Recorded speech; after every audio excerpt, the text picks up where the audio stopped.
Yeah, I think it's just important to not make that sound like we're not bothered about losing. We obviously are very disappointed that we've lost the game. If I was to come out and say I'm not bothered that we've lost, then it wouldn't obviously sound good.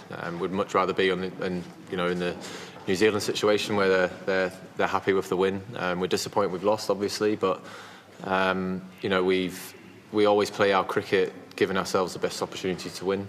And whenever an opportunity presents itself to me or anything like that, any individual in there, then we'll always take the most positive option and not try to worry about what if the other team does this. And that was, I guess, the case with that. People might not have thought that enforcing the Fulham was the right call because what if New Zealand did what they did? But can't live your life or captain an international cricket team living by hindsight.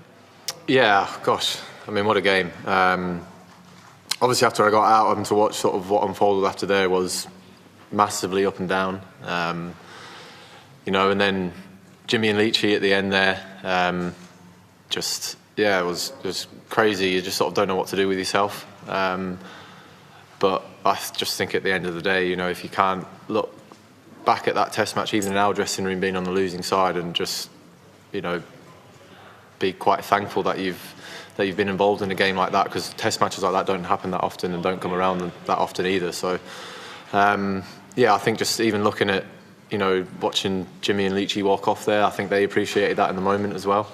It's not too often you see Jimmy Anderson smiling on the cricket pitch anyway, but being the man getting out with 2 to win, and you just see him just with, I don't know, the fact that he was out there and just enjoyed the whole thing, and even though we're on the losing side of it, just a great game to be part of.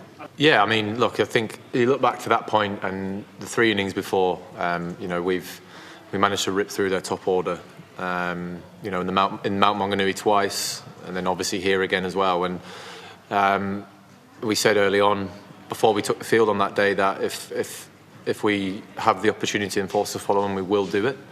And I knew that New Zealand would have to play pretty much the perfect game to win this game. But even then, bowling them out and having to chase 250, it was always our game to lose. And you've got to give credit to New Zealand, not only for the way in which they played to allow themselves 250 runs to bowl at, but also the way in which they bowled. Teams are allowed to be better than us. We can hold our hands up and say that this week, when it came to the crucial moments in the game, that New Zealand were better than us, and we're absolutely fine with that.